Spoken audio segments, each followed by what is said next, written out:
आज का किस्सा है जयपुर मंदिर के नाम से प्रसिद्ध कुशल बिहारी मंदिर का, जिसकी स्थापना को 100 वर्ष पूरे होने वाले हैं। यह मंदिर 100 वर्ष पहले जयपुर रियासत के राजा माधव सिंह द्वितीय ने बनवाया था।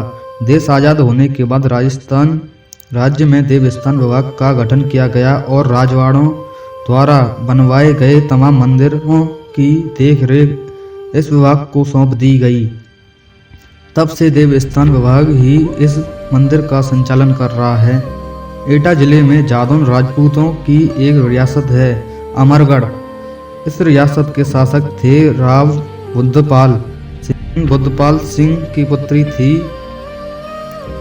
कुशल कंवर। इनको बिट्टा जी भी कहा जाता था। इन कुशल कंवर का विवाह सवाई माधोपुर जिले में स्थित इस राधा ठिकाने के कुंवर कायम सिंह के साथ हुआ था। ये कायम सिंह आगे चलकर जयपुर के महाराज हुए और इनका नाम रखा गया माधव सिंह द्वितीय। जादौन रानी कुशल कंवर अब पटरानी हुई। राजा रानी दोनों ही बड़े कृष्ण के भक्त थे। राजा ने ब्रज में 2 मंदिरों का निर्माण कराया। वृंदावन में राजा माधव सिंह के नाम पर माधव विलास बनवाया गया। बरसाना में रानी कुशल कंवर के नाम पर कुशल बिहारी मंदिर निर्मित हुआ। इन्होंने गंगोत्री में भी एक मंदिर का निर्माण कराया था। जादौन रानी की याद में जयपुर में एक छतरी भी बनी हुई है। माधोपुर जिले के इसरदा ठिकाने के ठाकुर रघुनाथ सिंह के दूसरे पुत्र कायम सिंह का जन्म 29 अगस्त 1861 ईस्वी को हुआ था।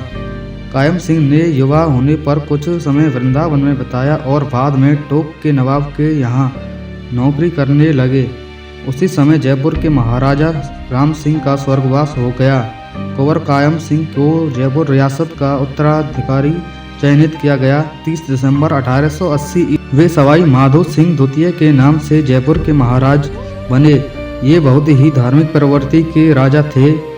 अपने गुरु के आदेश पर इन्होंने मंदिरों का निर्माण कराया था।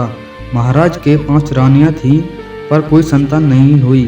इनका स्वर्गवास सितंबर 1922 में हुआ। जयपुर मंदिर का निर्माण राधा रानी के विग्रह को यहाँ स्थापित करने के लिए कराया गया था। मंदिर बन जाने के बाद राधा रानी मंदिर के प्रमुख गोस्वामियों को इस बारे में बात करने के लिए राजा ने जयपुर बुलवाया था। गोस्वामी लोग जयपुर के लिए निकले, लेकिन रास्ते में ही उनमें से एक गोस्वामी की अचानक मृत्यु हो गई। इस पर गोस्वामियों ने विचार किया कि इसे राधा रानी नए मंदिर में जाने की इच्छुक नहीं है। इसी के चलते गोस्वामियों ने राधा रानी के विग्रह को जयपुर मंदिर में स्थापित करने से इनकार कर दिया। इसके बाद राजा माधव सिंह ने यहाँ राधा कृष्ण के दूसरे विग्रह की स्थापना की। राजा की पत्नी कुशला बाई के नाम पर मंदिर का नामकरण कुशल बिहारी मंदिर किया गया। कुशल बिहारी मंदिर के निर्माणकर्ता माधव सिंह द्वितीय जयपुर रियासत के 9वें महाराजा थे। इस मंदिर का निर्माण तत्कालीन जयपुर रियासत के लोक निर्माण विभाग द्वारा कराया गया था। मंदिर के निर्माण में बंसी पहाड़पुर के पत्थर का प्रयोग किया गया। इसमें 50 से 60 लाख रुपए की लागत आई और 14 वर्ष में यह बनकर तैयार हुआ। मंदिर के मुख्य हॉल तथा गर्भगृह के अलावा इस मंदिर की 2 मंजिलों पर करीब 6 दर्जन कमरे हैं।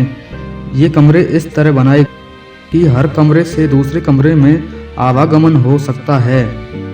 यह मंदिर किले नुमा बनाया गया है, जो ब्रह्मांचल पर्वत के दानगढ़ शिखर पर स्थित है। मंदिर का निर्माण 1911 में पूर्ण हो गया, लेकिन राधा रानी का विग्रह यहाँ स्थापित न हो पाने के चलते यह कुछ वर्ष खाली रहा। वर्ष 1918 में इसमें कुशल बिहारी की स्थापना की गई। मंदिर की सेवा पूजा निम्बार्क परंपरा के अनुसार होती है। राजा ने यहाँ सेवा पूजा के लिए राधे श्याम ब्रह्मचारी को नियुक्त किया था। राधे श्याम ब्रह्मचारी का जन्म संवत 1920 में अलीगढ़ के गोरई में हुआ था। निम्बार्क माधुरी ग्रंथ के अनुसार ये युवा अवस्था में ही रक्त होकर वृंदावन आ गए और निम्बार्क महात्मा गोपाल दास के शिष्य बन गए। मंदिर की सेवा स्थापना के बाद इन्हें मंदिर की सेवा पूजा का दायित्व देकर महंत बनाया गया। 30 वर्ष तक मंदिर व्यवस्था संचालन के बाद इनका देहांत हो गया। जयपुर के शासक शुरू से ही राधा रानी के भक्त रहे। जयपुर राज्य के संस्थापक सवाई जयसिंह के पुत्र महाराजा माधो सिंह प्रथम भी राधा रानी के परम भक्त थे। 19 नवंबर 1753 को इन्होंने बरसाना में राधा रानी के दर्शन किए थे। उस समय भरतपुर के राजकुमार जवाहर सिंह तथा जयपुर राज्य में भरतपुर के राजदूत हेमराज कटारा उनके साथ थे। हेमराज कटारा को इस मौके पर माधो सिंह प्रथम ने एक हाथी भेंट किया था। यह घटना का विवरण कटारा परिवार की तीर्थ पुरोहित ताई की पोथी में दर्ज है।